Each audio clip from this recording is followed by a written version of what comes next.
বক্তাজনক মই কিন্তু এটা কথা তেওঁ কৈছিলে যে এটা ভিছন তেওঁ কৈ গৈছিলে, কিন্তু মোৰ এটা কথা থাকি গ'ল, তেওঁ আৰু এটা ভিছন থাকি গ'ল যে কুশলদৈৰে বিধানসভালৈ নিৰ্বাচন হোৱাৰ পাছত কাক মাৰিব, কাক কাটিব, কাৰ ডিঙি কাটিব, সেইখিনি লিখি দিয়ক না। মই প্ৰমাণ আছোঁ তাৰ। তেওঁৰ নম্বৰ গোলেটলৈকে মই সহি থৈছোঁ। আৰু আমাৰ গাঁৱত সহস্ৰজন আছে তেনেকুৱা। মহৰ গোৱাল হাৰি যোৱা নাই, গুলিয়াই গৈছিলে এফালৰ পৰা। তেনেকুৱা এটা ধুমকেতু বুলি কৈছোঁ মই শিৱসাগৰত। সেই ধুমকেতুজনক যাতে আকৌ এবাৰ শিৱসাগৰবাসীয়ে জানে। মোৰ প্ৰয়োজন নাই, মই কোনো ৰাজনীতি নহয়, মই অৰাজনৈতিকভাৱে আহিছোঁ। আৰু অৰাজনৈতিকভাৱে মই শিৱসাগৰবাসী শিক্ষিত জনসাধাৰণক মই ক'ব বিচাৰিছোঁ যে আমাক জুবিনদাৰ নিচিনাকৈ কাঞ্চনজংঘাৰ ওপৰত উঠি শুকুলা মেঘৰ ডাৱৰবোৰৰ মাজত সপোনবিলাক চুব দিয়া। নাই, তেওঁ ইমানেই চিঞৰ বাখৰ কৰিলে, একচুৱেলি তেওঁ কি ক'লে মই ভালকৈ শুনি নাপালোঁ। দ্বিতীয় কথা হৈ গ'ল কি, তেওঁৰ কিন্তু কালি মই সামাজিক মাধ্যমৰ জৰিয়তে তেওঁ দেখিছোঁ, তেওঁ কিবা মূৰৰ ওপৰেদি কোনোবাই গুলি মাৰি দিছিলে, কেতিয়াবা কৈছে তেওঁ মূৰত গুলি লাগিছিলে। সেই ঘটনাৰ আপুনিও মই প্ৰত্যক্ষদৰ্শী নহয়, ময়ো প্ৰত্যক্ষদৰ্শী নহয়। সেই প্ৰত্যক্ষদৰ্শী ময়ো নহয়, আপুনিও নহয়।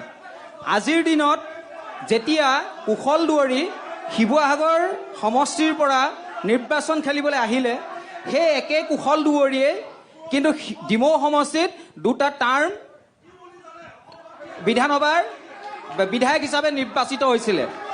সেই একেজন কুশল দুৱৰীয়ে একেখন অসম বিধানসভালৈ তেওঁ যাবলৈ এটা ৰাস্তা বিচাৰিছে, কিন্তু ইয়াৰ আগতে তেওঁ দুবাৰ হৈ গ'ল।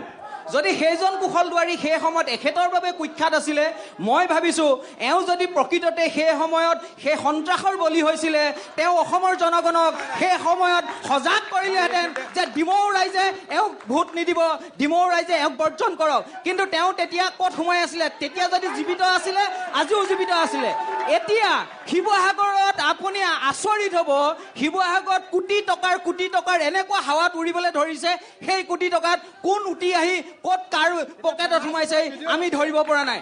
যদি তেওঁৰ ওপৰত সেই সময়ত সংঘাত হৈছিলে, সেই সময়ত আক্ৰমণ হৈছিলে, আজিও ন্যায়ালয় ন্যায় ব্যৱস্থা আছে, আজিও কোৰ্ট আদালত পুলিচ আছে। মই ভাবিছোঁ তেওঁক মই অনুৰোধ জনাইছোঁ, তেওঁৰ লগত মই যাম, তেওঁ কোৰ্টলৈ বলক, তেওঁক সহযোগ কৰিম। যদি তেওঁ সন্ত্ৰাসিত হৈছিলে, তেওঁৰ ওচৰত যদি উপযুক্ত তথ্য আৰু প্ৰমাণ আছে, তেওঁ কোৰ্টলৈ যাওক। মই ভাবোঁ ন্যায়ালয়ে তেওঁক ন্যায় দিব। হয়, আপুনি কিবা ক'ব? তেখেতে আপোনাক প্ৰত্যাহ্বান জনাইছে। হয়, হয়তো 2000 চনত তেখেতে মাৰ্বল গুটি খেলি আছিলে। 2000 চনত তেখেতে মাৰ্বল গুটি খেলি আছিলে। 2000 চনত যিখন সন্ত্ৰাস হৈছিলে, মোৰ তেতিয়া আমগুৰি সমষ্টি। 2000 চনত শুনক মহোদয়, 2000 চনত মই হায়াৰ ছেকেণ্ডেৰী পাছ কৰি ওলালো। মোৰ কথাখিনি শুনক। তেতিয়া মই ভোট দিবলৈ পাইছিলোঁ প্ৰথম 2000 চনত। আপুনি যি কথা কৈছে শান্তিৰে কওক। ভূঞা ডাঙৰীয়া, প্ৰথম কথা হ'ল এখেতসকলে যিবিলাক কথা কৈ থাকে নহয়, কোনো তথ্যৰ ভিত্তিত কথা নকয়। তেখেতসকলে ছুইচাইড গ'ল খাই আছে, তেখেতসকলে প্ৰত্যেকটো কথা ছুইচাইড গ'ল খাই আছে। ভূঞা ডাঙৰীয়া, আপুনি কৈ থাকোঁতে মই ডিষ্টাৰ্ব কৰা নাই, অনুগ্ৰহ কৰি মোক সম্পূৰ্ণ কৰিবলৈ দিয়ক। প্ৰথম কথা, আপুনি প্ৰথমতেই কৈছিলে যে এটা সময়ত শিৱসাগৰত সন্ত্ৰাসৰ কাৰণে মানুহ 5 বজাৰ পিছত বাহিৰত থাকিব নোৱাৰিছিলে। মই আপোনাক প্ৰশ্ন আপুনি অনুগ্ৰহ কৰি মোৰ কথাটো মই আপোনাক অনুগ্ৰহ কৰি মোৰ কথা সম্পূৰ্ণ কৰিবলৈ দিয়ক। মোৰ কথা সম্পূৰ্ণ কৰিবলৈ দিয়ক। আপোনালোকৰ শুনাৰ খাদ্য নাই কেলে? আপোনালোকৰ শুনাৰ সাহস নাই কিয়? আপোনালোকে সঁচা কথাবোৰ শুনাৰ সাহস নাই কিয়?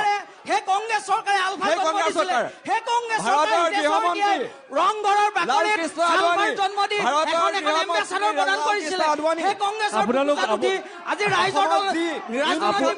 নহয়, আপোনালোক দুজনৰ কথা কিন্তু কোনো একো শুনা নাই। প্ৰাণ ডাঙৰীয়া, মই আপোনাক ক'বলৈ কৈছোঁ, তাৰপিছত আপুনি ক'ব, মই একদম সময় দিম, 100% সময় দিম। প্ৰথম কথা কৈছোঁ, তেখেতসকলে তথ্য প্ৰমাণৰ ওপৰত কথা নকয়। তেখেতে কংগ্ৰেছ বুলি কৈ আছে, কিন্তু অসমত ইউনিফাইড কামাণ্ড হৈছিলে, আপোনাৰো চাগে মনত আছে। লালকৃষ্ণ আদৱানী তেতিয়া বিজেপি দলৰ গৃহমন্ত্ৰী আছিলে, অসমৰ মুখ্যমন্ত্ৰী আছিলে প্ৰফুল্ল কুমাৰ মহন্ত। তেতিয়া ইউনিফাইড কামাণ্ড হৈছিলে, আমাৰ ইয়াতে অপাৰেশ্যন ৰাইনো চলিছিলে, অপাৰেশ্যন কব্ৰা চলিছিলে। তেখেতৰ মনত আছে নাই মই নাজানো। দ্বিতীয় কথা, তেখেতে তথ্য প্ৰমাণৰ কথা কৈ আছে। অসম চৰকাৰে এখন আয়োগ গঠন কৰিছিলে, KN শইকীয়া আয়োগ। KN শইকীয়া আয়োগৰ পাতে লিখা আছে এইবিলাক সন্ত্ৰাসৰ দিনবিলাকৰ কথা, পাতে লিখা আছে। আমাৰ বিজেপি দুজনমান বন্ধুৱে কৈছিলে, অলপ দেৰি আগতে কৈছিলে, অখিল গগৈ ডাঙৰীয়াৰ ওপৰত অভিযোগ কৰি কৈছিলে শিৱসাগৰৰ পৰা মেডিকেল কলেজখন লৈ যাওঁতে অখিল গগৈ কিয় একো নকৰিলে আমি প্ৰতিবাদ কৰিছিলোঁ কেৱল ৰাইজৰ দলে শিৱসাগৰ ৰাজপথত আটাইতকৈ ডাঙৰ প্ৰতিবাদ কৰিছিলোঁ আমি মুখ্যমন্ত্ৰীৰ ওচৰলৈ গৈছিলোঁ কিন্তু তেতিয়া বিজেপি শিৱসাগৰৰ যিসকল বিজেপিৰ সদস্য আছিলে তেখেতসকলে কি কৰি আছিলে তেখেতসকলক শিৱসাগৰত মেডিকেল কলেজ নালাগে শিৱসাগৰৰ উন্নয়ন শিৱসাগৰৰ বিজেপিসকলে নিবিচাৰে তেখেতে কৈ আছে শুনি লওক আমাৰ কথাকেইটা শুনি লওক আপোনালোকে কৈ আছে এই নগৰ মহলখন গুচি যাওঁতে অখিল গগৈয়ে কিয় প্ৰতিবাদ নকৰিলে অখিল গগৈয়ে প্ৰতিবাদ কৰিছিলে কিন্তু অখিল গগৈ বিৰোধী বিধায়ক আপোনালোকৰ চৰকাৰে কৰা কামটোত আপোনালোকে যদি বেয়া হৈছিলে তেতিয়াহ'লে বিজেপিৰ সদস্যসকলে সেই কামটোৰ বিৰোধিতা কিয় নকৰিলে আমাৰ এই বিজেপিৰ যিজন প্ৰতিনিধি মঞ্চত আছে বিশ্ব ভূঞা ডাঙৰীয়াই তেখেতে আমাৰ অকল অখিল গগৈ ডাঙৰীয়াক কয় যে তেখেত কৃষক মুক্তিৰ তেওঁ উপদেষ্টা তেখেতে কৃষিৰ কাৰণে কি কৰি আছে মই সেইকাৰণে প্ৰমাণ সহকাৰে লৈ আহিছোঁ তেওঁ কৃষিৰ কাৰণে কি কৰি আছে এয়া চাওক তেখেতে গাঁৱৰ মহিলাসকলৰ কাৰণে তেখেতৰ নেতৃত্বত মহিলা ছ'চাইটি খুলি দিছে আৰু এই ছ'চাইটিৰ লগত একো আগৰ পৰা থকা নাই তেখেতৰ নেতৃত্বত 2024 চনত চানেকি মহিলা সমিতি তেখেতে খুলি দিছে আৰু এয়া চাওক এই মহিলাসকলে কি কৰিছে হাতত কোৰ লৈ এতিয়াও আপোনালোকে ঘেঁহু খেতি 5 বিঘা ঘেঁহু খেতি আৰু মই এড্ৰেছো দি দিছোঁ এড্ৰেছ দি দিম আপোনালোকে চাই আহিবগৈ আৰু তেখেতে কি কৰিছে জানেনে কাঠফুলা খেতিৰ কাৰণে মহিলাসকলক তেখেতৰ উদ্যোগত কাঠফুলা খেতি কৰিবলৈ দিছে আৰু মই বিজেপিৰ আমাৰ লিডাৰসকলক কৈছোঁ যে তেখেতলোকে আমাৰ কোঁৱৰপুৰত গৈ কাঠফুলা কিনি লৈ আহিবগৈ আপোনালোকৰ ধুনীয়া প্ৰটিন হ'ব হয় বাইদেউ মই আপোনাৰ ওচৰলৈ আহিছোঁ হয় যদি তেখেতে নকৰে এতিয়া আহিম তোমাৰ ওচৰলৈ কওকচোন অখিল গগৈৰ কথা সকলোৱে কৈছে আপোনালোকে কৈ আছে যিমান কাম কৰিব লাগিছিলে কাম হোৱা নাই তেখেতসকলে কৈছে কাম হৈছে প্ৰমাণ দেখুৱাইছে আপোনাৰ ক'ব লগা হয় মই সন্মানীয় শিৱসাগৰ সমষ্টিৰ পৰা নাগৰিক এগৰাকী হয় তাৰপিছত আমি যি দেখিছিলোঁ আমিতো তেখেতক হেৰি কৰা নাই সমৰ্থন কৰা নাই হ'লেও তেখেত আমাৰ বিধায়ক হিচাপে কিন্তু আমাৰ একো উন্নতি কৰিব পৰা নাই আৰু এতিয়া বিজেপি চৰকাৰে মহিলা সবলীকৰণৰ কাৰণে উদ্যমিতা আঁচনি মহিলা অৰুণোদয় আঁচনি নিযুত মইনা আঁচনি হেৰি আঁচনি যিখিনি কৈছে মহিলা সবলীকৰণৰ কাৰণে আমি তাৰ লগত জড়িত আৰু আমি আশাবাদী যে শিৱসাগৰত যদি এজন বিজেপি বিধায়ক পাওঁ আমি শাসক পক্ষৰ এজন বিধায়ক পাওঁ আমি আৰু অলপ মহিলাৰ বাবে কাম কৰিব পাৰিম ধন্যবাদ মই অকণমান সন্মুখলৈ আহিছোঁ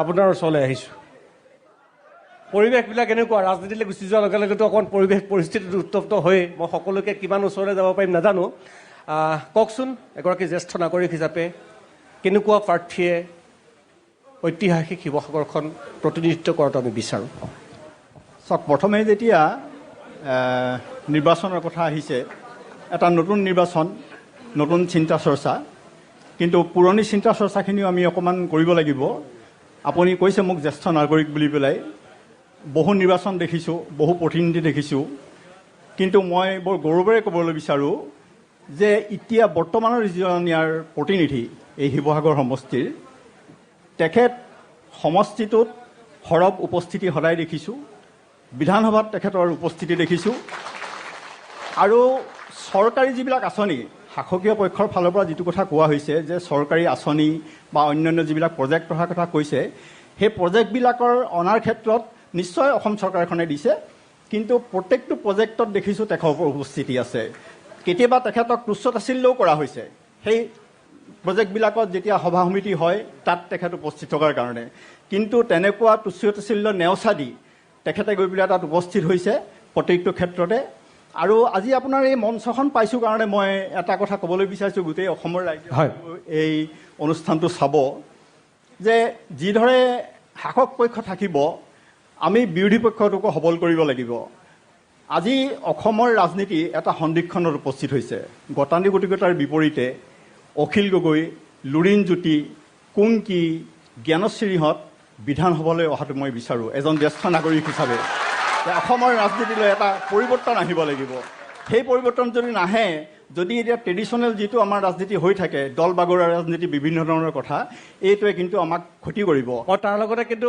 নিৰপেক্ষভাৱে এটা সংযোজন কৰিম বিজেপিয়েও বহুত নতুন প্ৰাৰ্থীক দিছে তেওঁলোকো অহাটো ভাল নতুন প্ৰজন্ম হিচাপে নাই নিশ্চয় সেইটো কথা মই এইটো কাৰণেই কৈছোঁ যে বিৰোধীৰ কথা আমি এইটো সবল হয়। মই এইটো কাৰণে এইটো কথা কৈছোঁ যে অকণমান যদি কথাটো শুনিবলৈ উখনিও হয় অসম বিধানসভাত দাড়ি টুপিঅলা বিৰোধীতকৈ অসমত মই একেবাৰে থলুৱা অসমীয়াৰ এটা সবল মানে বিৰোধী ঐক্য মই বিচাৰোঁ বিৰোধী থাকক তেওঁলোকৰ কথাবিলাক উপস্থাপন হওক যাতে এই